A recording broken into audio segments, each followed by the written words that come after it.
all of this is going on regardless of what the mainstream media is telling us, regardless of what our governments are doing. And one of the biggest lessons for me to learn, just being honest here, full disclosure, my guides or my higher self will often say to me, Karen, that's none of your business. So maybe I'm getting in a stew about something. Karen, that's not your business. Part of your job is to learn to mind your own business, because there are forces of good versus evil that are playing out right now. And the universe is so much bigger than just Karen. Who am I to think that I'm going to fix everything? No. And who am I to think that everything should go the way I think it should go? And that goes back to what you were saying, Trevor, right? And it goes back to what you were saying, Lorilei, how we have to take care of the things that we need to take care of. But really, I just find that the people that can put down the distractions and focus on, and what you're looking for is what you're going to find. You want to find horror, or you're looking for horror, there's no end to the horror you're going to find. If you're looking for heartache, there's no end to that. But if you're looking for beauty, there's also no end to this.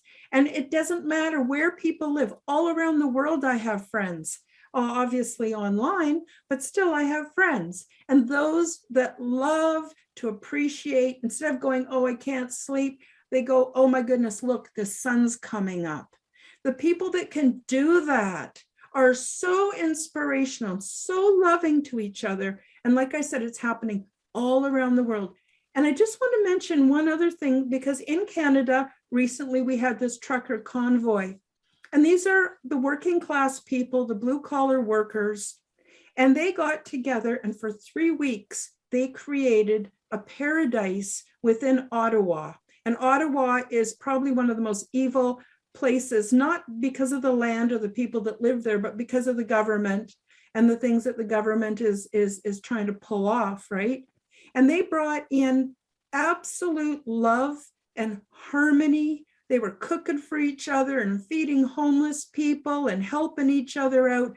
They had the crime, as you know, Lorilei, went way down in the city while they were 90%. There. They cleaned up the streets. It was beautiful. And then what happened was the government lied to the population about what was happening and decided to send in many different branches of so-called law enforcement, but it was just absolute brutality. But what it did was it didn't bring down the good that had been done. It just really made it obvious where the wickedness is really lying. And I think truth is coming out, and truth is coming out. And so the big thing for me, again, getting back to, is me learning to mind my own business, me learning. And it's hard in the beginning. It's kind of funny. It went full circle for me. In the beginning, I didn't give a shit because I was ignorant. And then I learned about everything. And then I didn't give a shit because I realized it's not my business to give a shit, if that makes sense. I know that sounds real rough around the edges, but I'm just saying it how I experienced it. But now we have this global thing happening, and it's so amazing, and it's so precious. And I'm really glad that the two of you could come on the show. I'm going to mention Ryder Lee, give him a shout out. His show is called Raised by Giants. He couldn't make it last minute, so he's not here with us, but he's definitely here with us in spirit. And he was going to weigh in a bit on a few of these things too. But since he's not here, I just wanted to mention him because he is on the thumbnail, and he's a beautiful person who's changed his life a lot and bringing a lot of peace and harmony to social media. And he's just a lovely brother. I call him brother. He's not actually related to me, but in my heart, he is absolutely. But our time is, believe it or not, quickly running out. I'm wondering if you each want to spend a few minutes, just what is your message to the world? What do you want people to know?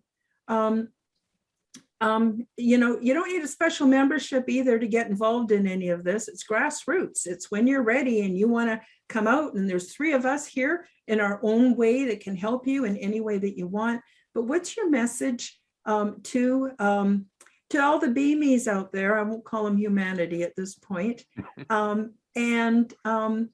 Yeah, so how about if we do that? And then also remind people at the end of your message, again, where they can find you on social media. And of course, the links will be below.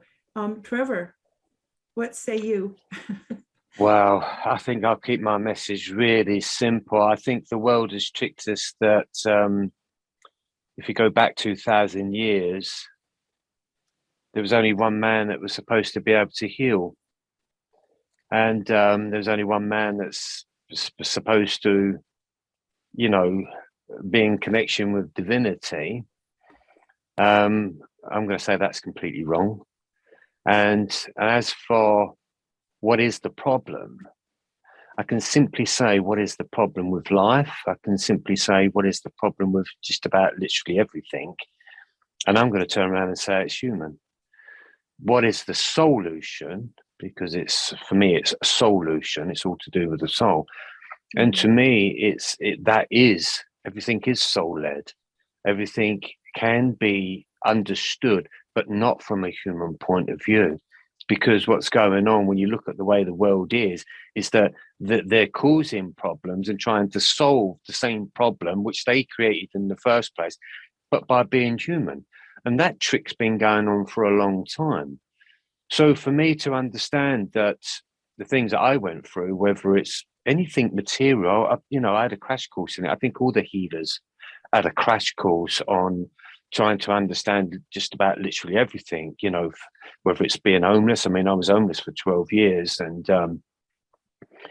which was a bit mad really, because I lived in a really lovely place and, I had all the trimmings of that. So to find myself homeless for 12 years was incredible.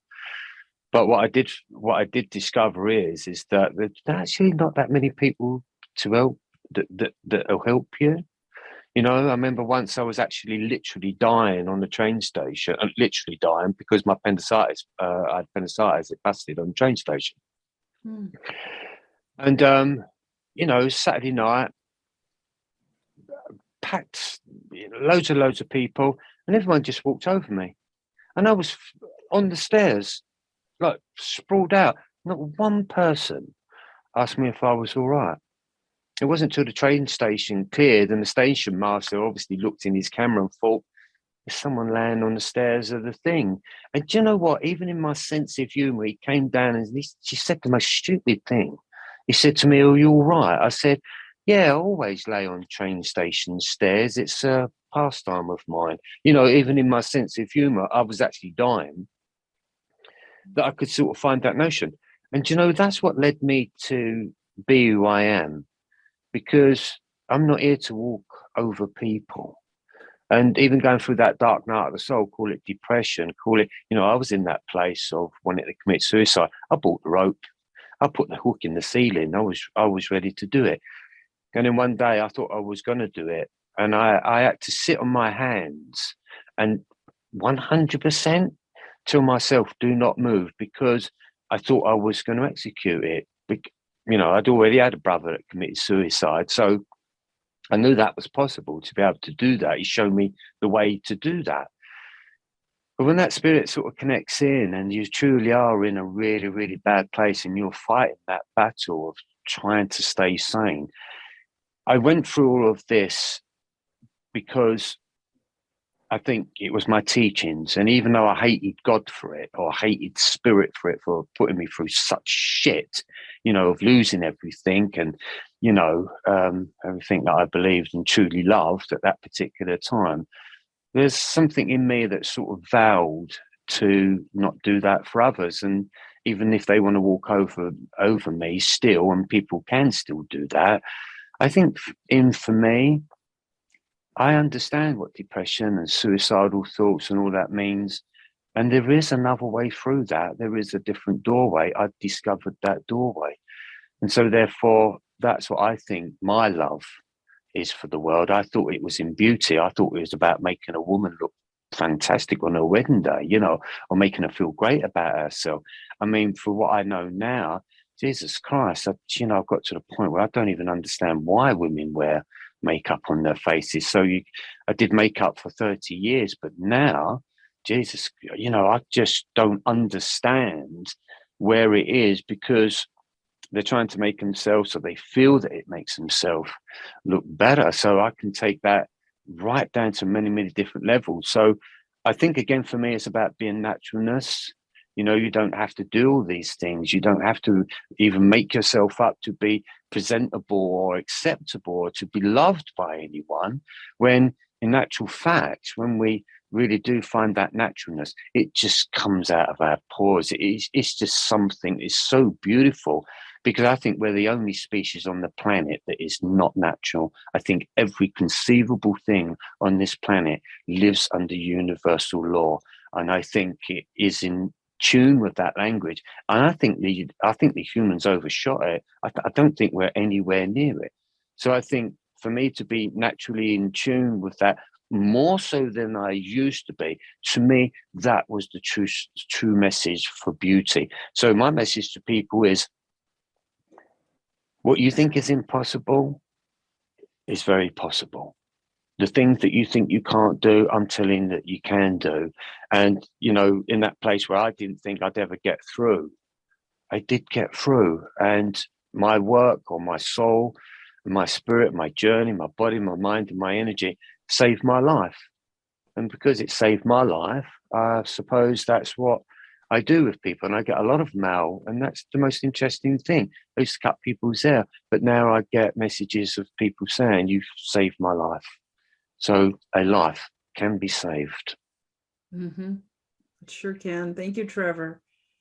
Oh, and people can find you on your YouTube channel. Yes, there is a YouTube channel. I've left it there for a little while now, but I will be coming back on that, because what was then is now changed. So I've evolved since even doing that channel now, of what I truly believe in now. So I'm hoping to sort of bring it back, but more on the soulful mission of it, and explain to people what I have discovered that's even more fascinating than what I thought I'd already discovered. So for people out there that believe they just want something to stop, don't try to do that, because we all want the dark night of the soul to stop.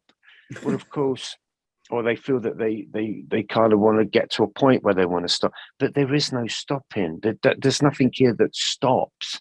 It just keeps going on. So, Lorilei said it earlier on, don't wait for something to sort of change or something to happen, because when you start evolving, it's a wheel that is rolling down the hill, and it's gaining momentum because it never stops. And I just keep getting amazed with whatever else is going to start to come out of me. And I think that's the most interesting thing. I think human is the block. And I think when you get rid of the human, doesn't matter what you call it, well, you don't even have to call it be me. But I think when I've got rid of that human, I think, wow, I just think that was it. That just when everything started to come out in a completely different way. So human is the problem.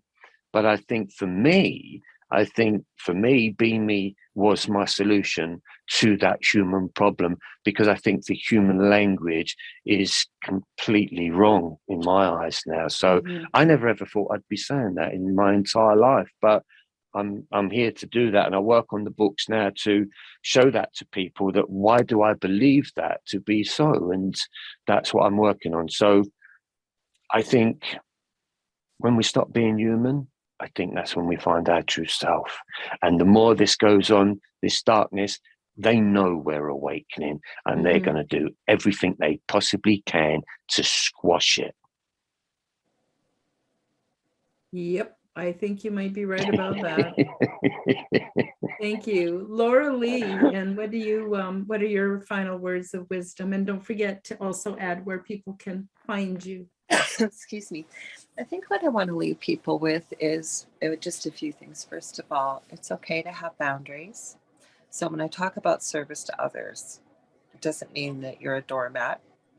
The other thing is, if you're not really sure, there's a few things that have served myself well, and I think other people, is you're not really, really imagine what it might feel like to be treated or have something happen to yourself if you're considering maybe doing it to somebody else or participating, or lack of action, standing up and saying, no, this isn't right. Because that's where I find a lot of this stuff starts to happen, is people are too afraid to stand up. But when there's more of us that stand up and say, no, this is wrong, and we unite, there's power in numbers. In that inner voice, a lot of us, like I say, it was worse to ourselves than we could ever be to anybody that face to face. If you have a hard time looking at yourself, maybe even go back to a picture of yourself as a child. Would you have talked to yourself or any child that way? No, well, that's still you. You're just in a bigger body, maybe an adult now. Really take a look at that, because you just start with little things, writing it down, leaving yourself messages, affirmations can always make a huge change. It's fake it till you make it, if you will. The brain will pick that up and start to reprogram the more and more we repeat those type of messages about being kind and loving to ourselves. Lastly, I want to say that if you've got nothing nice to say, don't say anything at all. You really don't need to. Like, I think you said that, Karen, not everything's our business. You don't need to jump into every dog fight. You got a problem with it, pick up a piece of paper, a notebook, write everything you want to say in it. And then if you want, rip it up, burn it, throw it out. It's over and done with. You've said what you needed to say. We don't need to jump into every fight. Because remember, the kinder we are to others, and it starts to, you're not living in that energy, if you will. So really, I'm talking about opening that door, discovering who you are, really who you are, celebrating who you are, and accepting it all. Because where you are today, all of it, the good, the bad, the ugly, the scars, the happiness, the joy, it's all made you who you are today, that amazing, incredible person you are. And thanks for having me, Karen. You can find me if you want to get a hold of me to book any readings, healing sessions, mentoring on facebook.com/Angel Rock. You can find my show, The Angel Rock, on Monday nights live, 9 p.m. to 11 p.m. Central Standard Time. It's live and it's on United Public Radio Network. You can find it on most social media and YouTube channels under UFO Paranormal Radio. And thank you for having me. Oh, my pleasure, my pleasure. And I just Karen, want to, sorry? I'd like to ask you now, what is your message that you would like to leave with the world? So let me put that question over to you.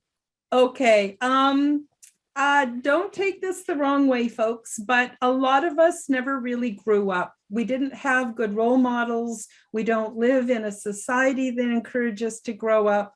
But you think about if you have a pet or if you have a child and you love them so much, are you going to let them eat as much as they want? Are you going to let them lie around and do nothing? Are you going to let them chew it themselves? Oh, I'm talking about a pet now.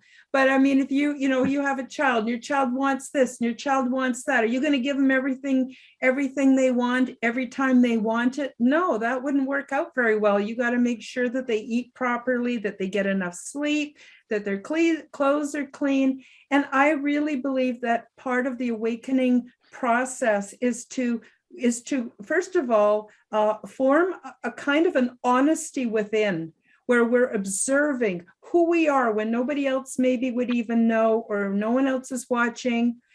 Who are we, the good, the bad, and the ugly? And then we need to parent ourselves. And so that's what message that I want to put out there, is to parent yourself. So it might mean you're going for a walk. Yeah, I know it's raining, but you got your gum boots and your brolly and you'll be fine. Get out there and do it anyway. It might be, okay, you got a little bit hooked in on social media this morning. Fine, I'm burying that damn phone in the other room under a pillow or turning it off, and I'm not going to turn it back on until 6 o'clock at night, or whatever. It doesn't matter. It's up to you. But we really, really need to develop kind of a parent that, and it takes time to grow and develop, that can help us on our way. And it's almost like that parent, at least for me, soon I realized that was my higher self. There's my higher self wanting to protect me and love me and want to give me a good life. Now, I'm not perfect, but this is the other thing, that's one of these shifts that will happen within, is instead of having the critical voice telling you everything you did is wrong or could have been done differently, that goes away. And you end up with this loving parent kind of voice that says, hey, did you do your best? Well, then no one could ask more than that. You sure you did your best? Yep, I did my best. That's all I had. Well, good enough. Things like that. The voices in our head changes. I think what happens is we change the receiver wavelength within our brain, which is somehow the housing system for our whole spiritual connections. And so what I want to tell people is, unfortunately, a big part of love is self-regulation, self-soothing, all the things that make you a better person. And what happens is you shine on the inside, and then you can shine that onto the outside. And that's the final words of wisdom I have to say. All I'm speaking from is my own experience. This is what's worked for me and working for me. And automatically, when I used to get involved with people who were, for lack of a better word, they lacked empathy.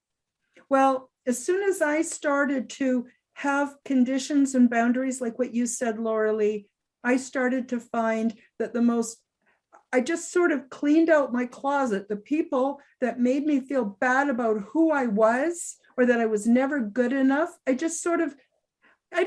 some I cut the ties fairly abruptly, but some I just kind of eased my way out of the situation. And that's what okay. Happened, that's okay. Give yourself grace. Okay. Thank you. And what happened was these beautiful people started to pour into my life. And so it's like there's no such thing as a void. When we get rid of something, it's like shutting a door or a window. And guess what? The back door opens or the roof or the patio door opens. There's always something more beautiful going to come in. Why? Because we've learned our lesson. So that's what I think. And folks, like I said, you can find me on my website, www.KarenHoltonHealthCoach.com. I've got tons of free resources. Check out the free resources tab. I also have a YouTube channel and an Odyssey channel, Karen Holton TV. Don't forget. Right? You were going to say that. And I also have my own brand of orgone generators that I sell on my website. So if you want to help support my work, you can certainly visit my shop. That would be great. And that's about it for now. I want to thank you, Trevor and Lorilei, so much for coming on the show and for sharing this time with the viewers, because I think that people are ready. They're ready to make some changes and they're ready to make a switch. But I guess what it is we need to snap out of this mass psychosis that people are hypnotized into, because that's not the real. What we're talking about is the real. Some people would see it the other way around. Nay. What's real, the real is what we experience inside ourselves and what we are able to share with other people. So thank you so much for coming on today, and I really appreciate it, and I hope we can do some more collaborative work in the future, and I wish you all the best. And I really want to highly recommend both Trevor and Lorilei. If you want to reach out to somebody, I know they've both been there for me without fail. Thank you so much. Thank you. Thank you.